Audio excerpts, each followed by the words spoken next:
I'm Jimmy Dura, host of All Things Veterinary, a podcast that connects and unites the animal health community with ideas and innovation, topics to inspire you and energize your day.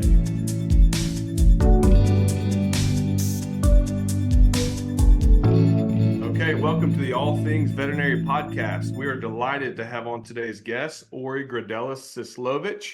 Ori, how are you today? I'm good. Thank you for having me. Awesome. Thanks for coming on. We're super excited to have you. For our audience at home, Ori is our Senior Manager of Education and Content Strategy for Patterson Veterinary. And Ori, not to embarrass you, but I'd love to set the tone for our folks just to kind of get a little insight for you. So Ori has her bachelor's in psychology from Virginia Commonwealth University. She has an AAS in veterinary technology from Blue Ridge Community College. She has her master's in human resource management with a specialization in organizational learning and performance. And she is currently a PhD student at the University of North Texas Learning Technologies program. So we're really excited to have you on today. This is such a broad topic, so we'll try and just hit a few highlights and get some insights from you, that our audience can learn a little bit from. So before we really jump in, Ori, do you mind sharing with our audience kind of your background, how you got into veterinary medicine, and just a little bit about, kind of your history, I guess? Yeah, I was always going to be a fashion designer. That was my plan for so long. So growing up, so I wasn't one of those that was like, I'm going to be a veterinarian or a vet tech. I was in college and was working on my bachelor's. I originally was a environmental science and then biology degree. And, just really didn't know what path I wanted to take. And then when I was in psychology, I knew I didn't really want to be a therapist. I didn't want to work with humans in that capacity, I guess. So then I decided, I was like, I would love to work with animals when I was kind of just looking at different careers and everything. And I stumbled across veterinary technology, thought that would be so fun. And then I found that there was a program that was a kind of hybrid distance program that would work really well for, my schedule and where I was at in my life. So started that as I was finishing my bachelor's, and that was with Blue Ridge Community College. So did that, graduated, became licensed, and I worked predominantly in neurology and cardiology, did a little bit of ER. And then things evolved like with many technicians. I kind of ended up going into management, and my management focus was mostly on, I really enjoyed HR, but then more specifically, I really liked the training aspect. And, I wouldn't say that side-by-side training. I mean, I would do that, but I really, as time went on, I learned more and more about learning and development. I loved just developing content and doing presentations. So I would, speak at conferences, I would write articles, and, it was kind of fun because I was getting to learn at the same time. From there, I started really getting into positions that were learning development positions. And that was actually outside of veterinary medicine. I was in a nonprofit and then a contract research organization. And then I ended up with Patterson. So it was, just kismet, because it was veterinary medicine meets learning development when I joined initially PVU, and now we are PVA, Patterson Veterinary Academy. So yeah, it's really fun every day to get to develop courses and find unique ways to, reach our audiences and just help them grasp new concepts. I get to work with subject matter experts in our field and, hear about new trends in the field, even though I'm not on the floor anymore. So it's just, I hate to sound cliche and say every day is an adventure, but it really is. It's super fun. That's awesome. It's interesting that you found a love of training and education by going through that, going through some training courses for your job. You didn't fall in love with the job per se, or maybe you kind of did, but you really fell in love with the training and the content to learn the job, so. Yeah. And the irony, I have to throw this in because I just think it's funny. So I come from a family of teachers, and my mom and dad are elementary school teachers, and I always swore up and down, I was like, I will never be a teacher. I'll never do anything with learning.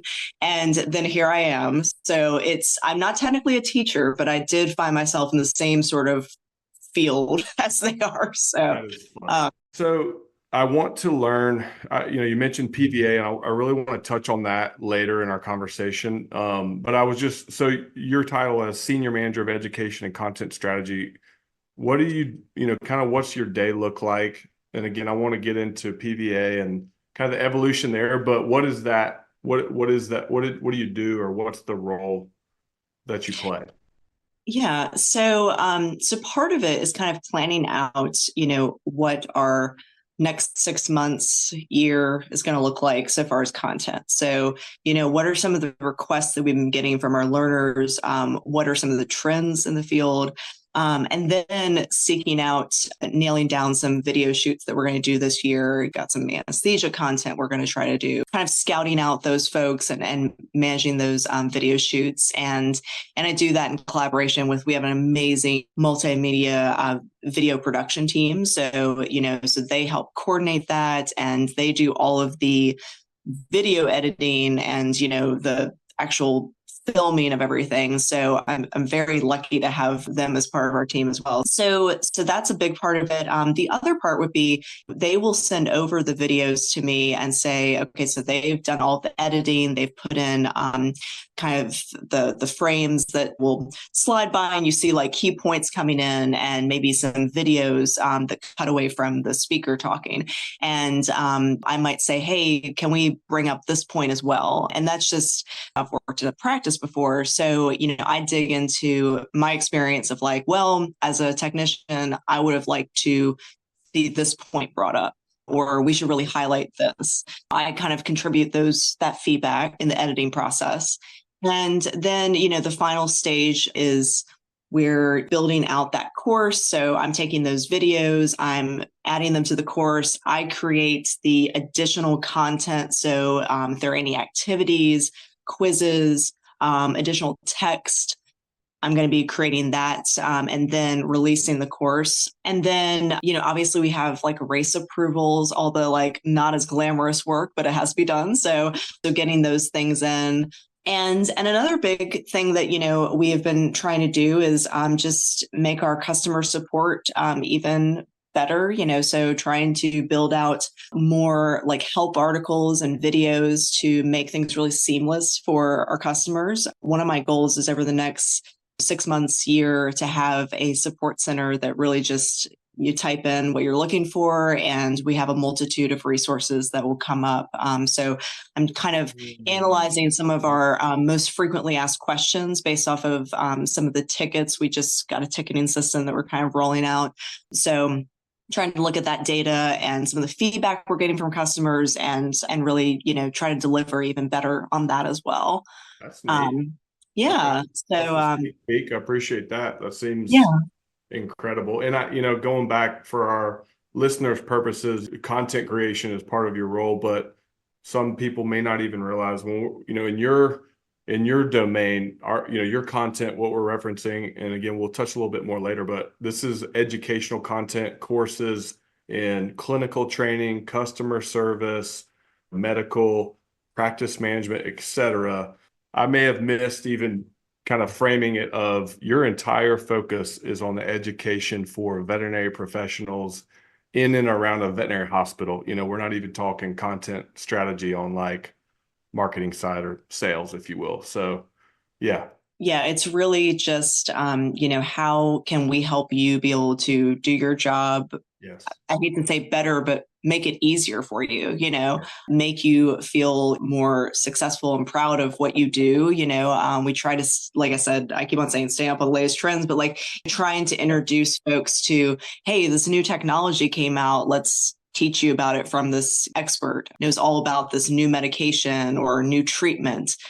So yeah, that's our goal, is to really just deliver that continuing education that there's no real sales behind it. It's just meant to be education. So I love two things about what you just said is I love the cataloging of articles, content, whether that's training, a training course or an article specifically related to a topic. I love a place where our customers and the veterinary professionals can go to just access that right there in an area where it's just about the content. And then two, what you said is that our industry does change by the day in many ways, and there are new products, there are new legalities, there are evolutions every day, and veterinarians, technicians, practice managers, the whole team have to funnel. They gotta filter.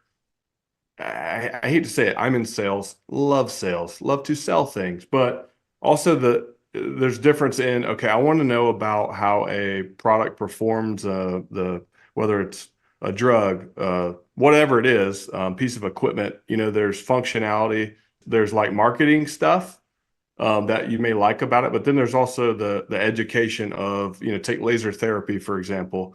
And sometimes when you hear different versions or different pieces coming from whoever the creator or the seller is, maybe it's hard to filter out. Let's learn about the background and the history of the thing. I'm kind of rambling on that, but it's neat to have a library or like a place that they can go to say, okay, let's learn about this disease state, drug, topic, device, etc. So I'm excited to hear that that's something that you're working on. Yeah, and our catalog is pretty expansive. We've got over 150 courses. We typically add at least 2 new courses per month.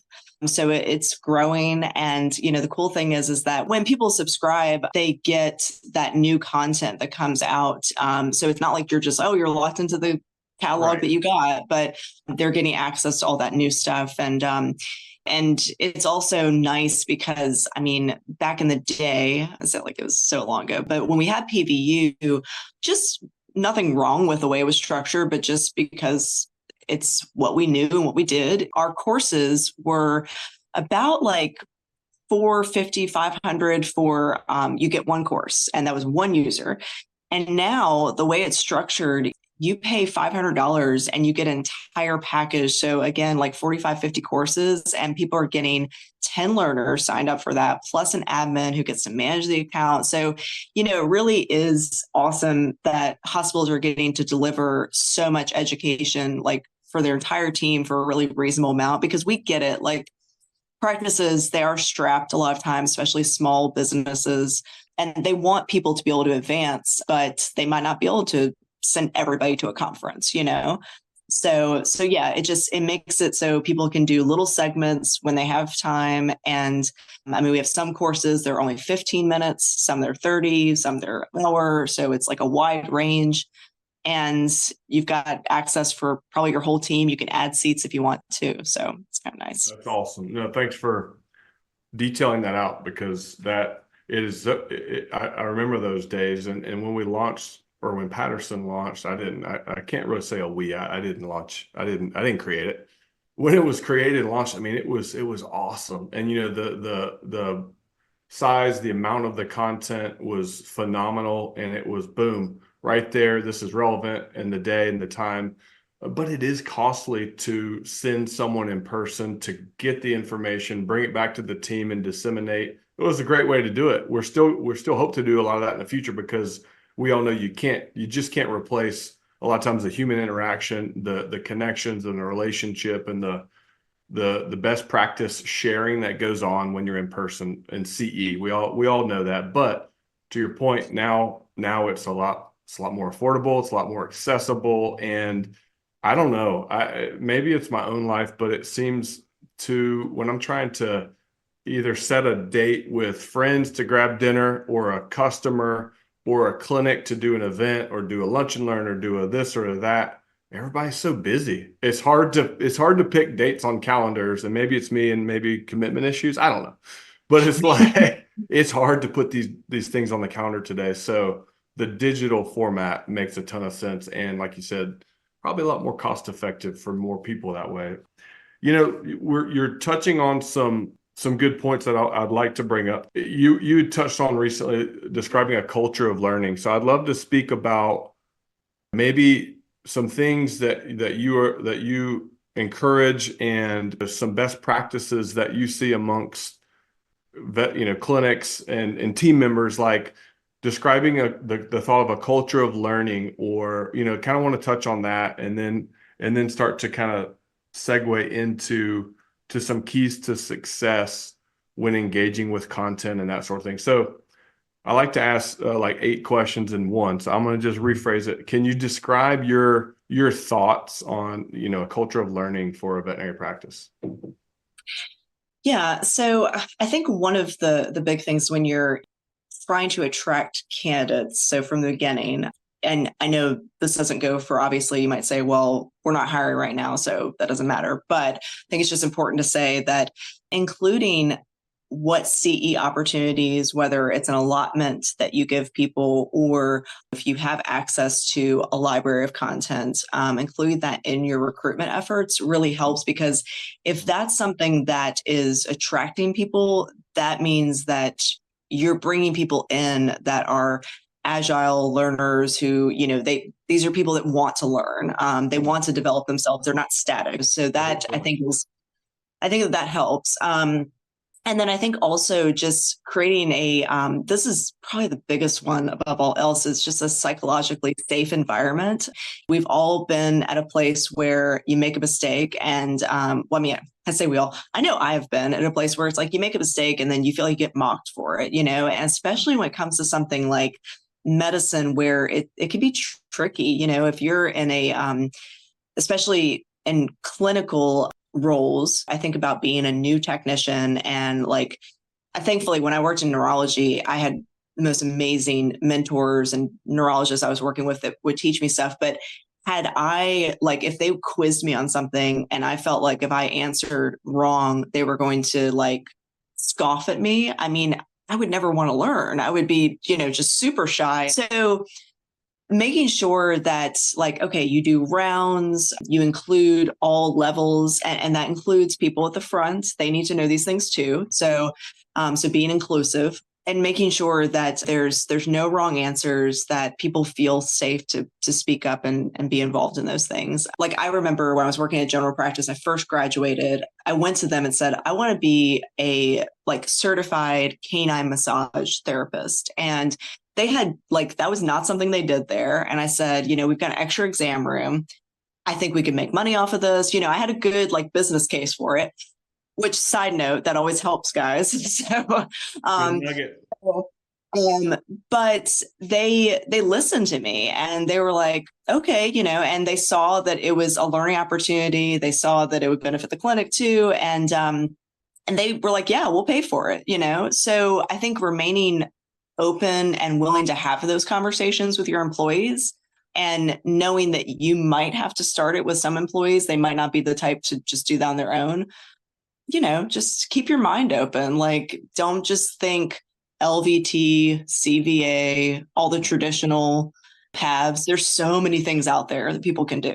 We talked a little bit, but not a ton. So I'd love to hear, some keys to success with folks taking courses. What are you seeing for time management, how to sign up for a course, something you want to learn? I think that building it into your routine, I know we all have busy lives and families, everything, so it can be easier said than done, but trying to set aside, even if it's just 20 minutes that you're going to spend. I was recently doing a project management course, and it's I said, okay, if I could just do 2 modules a week, which wasn't crazy for me to get through. It was probably a total of 30 minutes or so that I'd have to spend, but I was getting a little behind. I was like, okay, if I could just do that, then, and I paced it. So I was like, okay, if I do that, then I'll be done by X date.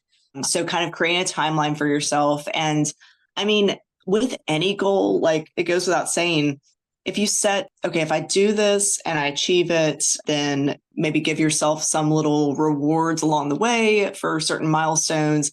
And then when you do achieve it, you get a bigger reward. I know it sounds silly, but it does have to be related to the course or anything like that. I mean, it could be I'm going to buy myself those earrings I want. It can be whatever. So you choose your gift. But then, I think that doing that, taking notes, everybody knows how they learn best. My personal thing has always been, I read something, I need to take notes, highlight. That's how I make it stick in my head. Some people have to rewatch, reread things. So kind of exploring what makes it really stick for you. And that's just talking more about retention versus just like getting through the material. But I think that's important as well. Try to eliminate distractions as much as you can. It took too long for me to realize this, but I remember actually when I was working on my master's, embarrassingly enough that it took this long, but I would have my computer out while like me and my husband were watching TV, and I was like, okay, try to be working on this paper. And then I was kind of fake studying for a good hour or two. And then I still ended up like staying up late working on it because it's like I wasn't really studying. I wasn't really engaged in what we were watching. So it's like I might as well have just put the computer away and just hung out. So really trying to be like, hey, look, everything's going to stop. I'm going to focus on this for whatever amount of time and be fully present, I think is really helpful. And having somebody to hold you accountable, it could be a friend, a colleague, your partner, whoever, that's, I think is really helpful. For me, it's my husband. I tell him he has full permission to guilt trip me on things. And it's just, I think it helps to have somebody who is going to be like, hey, don't forget you said you were going to do this. And then you're like, okay, all right. I don't want to, because then it's like you've let yourself down, but then you also feel like you're letting that person down. So it just kind of helps to have that accountability partner. If you could find somebody who's doing it with you, like going through a course with you, that's even better because you're kind of in it together. It's just like when you have a workout buddy, But yeah, I think that those are just a few. And then for employers, I will say that giving people time during the workday is really important. I know you're busy. I know you have tons of appointments and stuff, but giving somebody 20, 30 minutes a week, maybe to do some continuing education is really not going to make or break you, and their happiness and productivity is going to be so much better in the long run. And also they're going to feel like you really care about them and their development and you're invested in them. So they're going to be a better employee for that. And they're developing skills that are going to make them better. So like there's that too. Yeah. Ask them how it's going, like follow up with them afterwards and figure out how you can like really make those skills that they're learning like cemented into what they do every day. So I've heard a lot of stuff where it's like, oh, well, if you go home and work on it, we'll make sure to pay you for it. It's like, yeah, but people, they have kids. We have people that are single parents and, all sorts of stuff. They're taking care of like a sick family member plus kids. I mean, they just can't do that. So just try to be considerate of that. I think that's great advice. And like you, maybe they're watching The Amazing Race while they're trying to get their master's, or they're watching the series with the husband or wife or whoever. And yeah. I was gonna ask you if it's common that you see that employers, make space and time in the clinic for their employees to do these courses. I feel like that's very common, and like you're saying, it's recommended, and there's probably a quiet, distraction-free place in that clinic for them to go do it. So that is a good pro tip. I also love your pro tip on the creating a business plan for why you want to sign up for a course or learn a new, certification or strategy. I think that's brilliant. If you're an employee and you want to go get a certification in an area, it makes a lot of sense to state your case on why A, your boss should pay for it, B, give you time to do it, and C, why it's going to be beneficial for this practice. And I think that's I think that goes back to the culture, because I think that's such a good point of fostering an environment, a culture, a clinic that we want to learn new things here. There's new information, there's new medicine, technology coming out every day. We can't do it all in here. We got to make sure we're doing what we do well, et cetera. But if you see something that interests you, I love when I see that in a clinic. I had a clinic recently. The owner wasn't super excited about laser therapy, but his associate that relatively new, probably in the last 2 years, has kind of been mentioning laser therapy for those 2 years. Of course, I'm fanning that flame. I think it's a great idea. I think they should invest in that and incorporate in the practice. And the owner considered it, had an open mind, and said, all right, let's go. And go out there, figure out which one's the best. Let's bring it in. Let's incorporate it. And that just put that ownership in that associate's hands. And now that they have a laser, I go straight to the associate when I'm in that practice. Hey, how's it going? Hey, this is your thing, man. It's like, are you running this? Are you are you doing it? It's a two-way street on that accountability, but if you have an environment that encourages and supports learning new things, it's not just, I mean, it can be really beneficial and powerful to a practice. And I think that impacts the culture to attract other people. They want to tell their friends at a hospital in another state or whatever the case may be, hey, you got to come here. You've always wanted to do rehabilitation. Hey, they'll probably invest in that. That's going to be training. That's going to be some expenses, blah, blah, blah. But you get what I'm saying. I love that. I love your point on create a business plan to execute on why you think it's important to learn that for the practice. And also one other thing I will mention about that too. Sorry to interrupt you. I was just going to say, go. Just when you do that for your employees, I think also when you go through tough times where maybe you're short-staffed or maybe and I'm not advocating for doing this, but like maybe the raises can't be what you want them to be, whatever it might be, the challenge might be, you will find that more often than not, employees are willing to stick it out when they feel that they have a manager who advocates for them and who this culture is positive overall, and they have I have growth opportunities and learn. And I know a little bit of what I'm saying is well, obviously, but I mean, it's really true because there are a lot of times that we deal with challenges at work, but at the end of the day, we're yeah, but this person really believes in me and I can grow here. So I'm going to nowhere's perfect.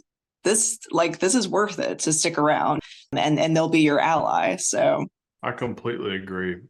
I'd like to kind of transition to learn about PVA, Patterson Veterinary Academy, incorporating ACT, the history of PVU, all that is funneling into PVA because once we get into that, I'd love for you to describe it. And then I've got some kind of questions on different things within that. So do you mind telling us what is Patterson Veterinary Academy and how does someone find it, et cetera?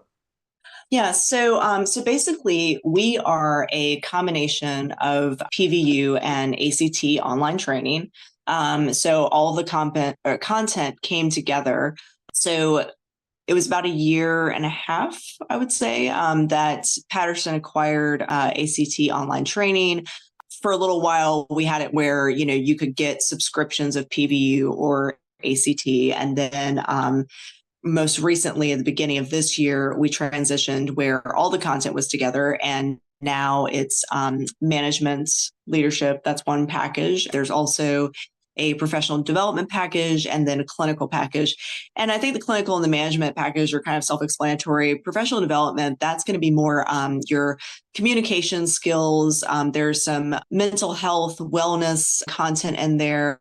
There's also diversity, equity, inclusion, time management, just things that kind of help with just be able to function effectively as a professional in this field. So it's kind of stuff that works for really everybody, all the roles. If you want, you could get, as a practice, you can get just one of those packages. You can do 2, you can do all 3. And then you get 10 users, regardless of how many packages you get. So it's 10 learner seats, and then that admin that I mentioned earlier. And you can get reporting, all sorts of stuff, just see have people completed the course? Have they, what courses are the most popular? What are they not really touching? Things like that. And then you can assign courses to them. We do also have some add-on libraries. So we've got an equine library. If you have equine practice, so maybe you decide I'm going to do the management as my base or the professional development as my base, because those would probably be more applicable for equine practice. And then add on the equine library. We have some software training add-ons. So we have Avamark and Cornerstone trainings. And then we do have what we call premium courses, and they're a combination. Some are standalone, some can be added on to a subscription. We have a training expert, which is really great series of courses that are taught by Julie Nash, and she's an amazing expert in the field, HR and training expert. And you can go through that. You get a certificate at the end. We also have our certified veterinary assistant program, which there's several states that you can become certified in. We do have sample courses as well for each of those categories. So you can go through an entire course and just see what it looks like and For free, get a just feel. to give it a try. Yeah, just to give it a try and check it out. A couple quick questions on other CVPM. Is that something, I don't know if you mentioned that or not, is that something that can be pursued? Yeah, so we have, if you're interested in getting hours for your CVPM, I would highly recommend getting the leadership management package. We have like over 40 hours of CVPM credits within that package. So that's a great place to go. And it's also just good for if you're an aspiring manager and you want to kind of touch all your bases with, like, we've got finance, management, HR, workplace safety, inventory, all that's covered in there. So awesome. I agree with you. It's pretty self-explanatory on the medical piece, but do you mind just rattling off a few? I've looked through it, seen it, and I'm like, wow, I didn't know that we offered that, or I didn't know that was in here. Do you mind just rattling off a few of the classes in there? Yeah, sure. So I'll think about some of the most recent ones we've added. So we have one, managing trauma. We have administering supplemental oxygen. We have, this is a little bit an older one, but we have placing IV catheters. We have a CPR class in there, parvovirus and how to treat that. We have one that recently got added about aging dogs. So basically all the like diseases they might be more prone to, and how to care for them, hospice care, things like that. I think I saw some dentistry. Is there any dental? We have Tammy Smith, who is a VTS in dentistry, leading those courses. She's great. So we have one on radiology. We have procedures in dentistry. There's one on like equipment and introduction to dentistry. So quite a few, and we're continuing to grow that library. We have another instructor or subject matter expert that we met with at VMX and did some recordings. It's actually a Colorado State University instructor, Dr. Naomi Hoyer, and she is a certified dentist. She did some content for us on oral masses, neoplasia, things like that. So we're continuing to develop that. Yeah, exactly. That's awesome. Ori, earlier we were talking about the management courses, that side of things. We get a lot of questions about OSHA compliance, things that clinics need to be on top of and stay current on. Can you describe what we have in the way of offerings for those topics? Yeah, absolutely. So we have quite a few compliance OSHA related things. I'm going to focus more on the workplace safety side of things. I mean, technically compliance crosses over to HR, but we do have a lot of HR things as well. But so we have Introduction to Workplace Safety and OSHA, which really just kind of goes over why this matters, why workplace safety is important, the laws and regulations around OSHA. And then we have developing your hazardous communication plan. So just recognition of visual hazard warnings, also safety data sheets, secondary container labels, record keeping, reporting, those sort of things. And then the other key one I would like to highlight is development of individual safety plans, and that's safety plan formatting, hierarchy of controls, just breaks down all the common safety plans, what they include. And with all three of those, you're going to get a bunch of resources that are downloadable and you customize for your practice. So you're not just getting the course, but you're getting a bunch of things that just basically it's like a package that it's ready to go and keep you compliant. So it's the training plus that.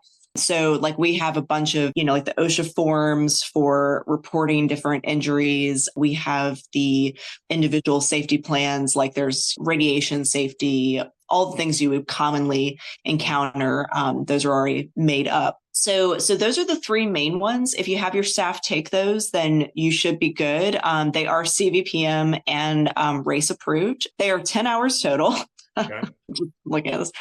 So 10 hours total of RACE CVPM eligible CE. So if a clinic wanted to be OSHA compliant certified, we've got them set up. They can go on there and all the content's there for them to be squared away, tuck that away and know that they're good. Yeah, definitely. And again, it's like if you get that subscription, then you have your whole staff can just take it and have a certificate and you're good to go. So That's nice. Okay. Well, thank you. That I know we wanted to touch on that as a popular topic as well.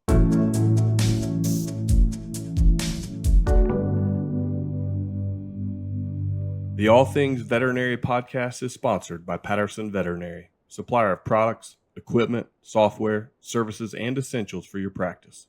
Patterson goes the extra mile to make sure you get what you need quickly, develops ways to help your practice run a little better, and backs it all with legendary customer service. Find All Things Veterinary at pattersonvet.com. What would you say, is kind of some of the more popular items that people are seeking out today to find training, education, certification, et cetera on? challenging conversations, that's always something that, it's popular and probably forever will be. So that's just something that humans, any field, are probably going to have a hard time with and, want more guidance. So I think that that's always popular content. Another one I would say is because our programs get used for onboarding so much, we have a lot of learning paths that we've developed for folks where they can buy our content and then you can sign your people up for learning paths or they can sign themselves up. And it just takes them along like, okay, you don't have to pick and choose out of our catalog what courses to take. It's like, I take this one and then this one comes next and then this one. So you can sign yourself up for, the inventory management path or the CSR path, vet assistant, all sorts of stuff. And there's different phases.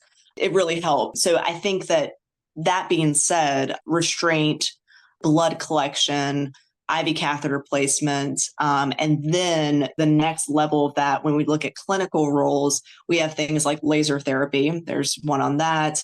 Trauma patients, all that stuff that's going to be triage. Those are a little bit more advanced skills that people would be developing.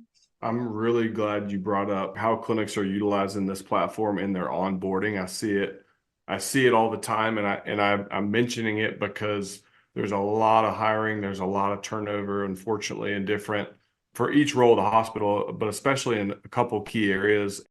Hey, I want to, before we start to wrap up here in a sec, we've spoken recently, and you were telling me about a new project you were working on with high school, some high school content training or courses. Can you tell us about that? Because I was really, really excited to hear about that. Yeah. So I think all of us on our team are super excited about this. So, well, I should start off by saying we already have a lot of relationships with high schools that utilize our content for their students. So, in veterinary science programs, the students might access our videos and or teachers might use them to teach students.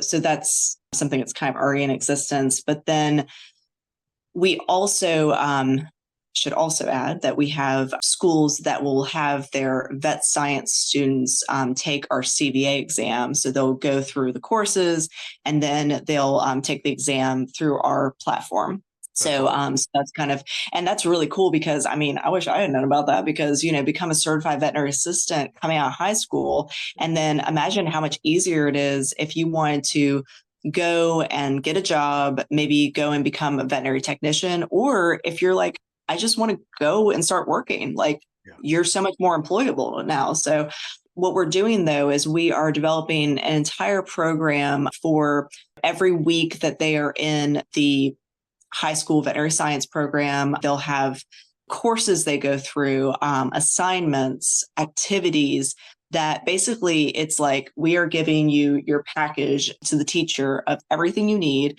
and you just utilize it. You can eliminate things if you don't want them, but they meet all the standards for the state requirements for the vet science program. I'm so excited about what's going to come out of this. And I think it's going to make teachers' lives better. It's going to make the students more engaged because what's out there now, I think that there's a lot of, aside from what teachers are creating, because teachers are super creative and fun, but what's available to teachers, I think there's a lot of just documents and things like that. But this is going to be, we've got fun Jeopardy games, all sorts of stuff. So it's going to be cool.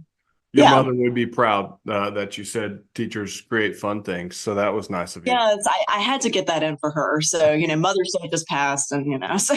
Exactly. Send her a copy of the show. Yeah, exactly. I'm pumped about that. We touched on earlier. I just think we have to continue to speak into a bullhorn to the general public. A lot of dog lovers out there, a lot of animal lovers, and a course that could go through a county high school, the general public, if you will, and expose more kids to the medicine side or to the profession I love it. And also if if I have a clinic, that'd be really attractive to want to seek someone out who took the initiative to go through a course like that, and boom, come work in our hospital. It's good to know that you've seen a little bit. Maybe you heard about the blood and the fun. So come on. So I can't wait to see when that project comes to life. So I hope you'll keep us posted on that. Yes, absolutely. This has been a lot of fun talking with you. And so we really appreciate your time today, Ori. And I hope maybe in addition to your PhD you're working on, I think you might also have a side hustle as a life coach and a something that you need to work that into your repertoire. You've got a lot of insight here. So Oh, that's very kind. well, thank you for spending time with us. And we look forward to hearing more about what you're working on in the future. Well, thank you for having me. It was really fun.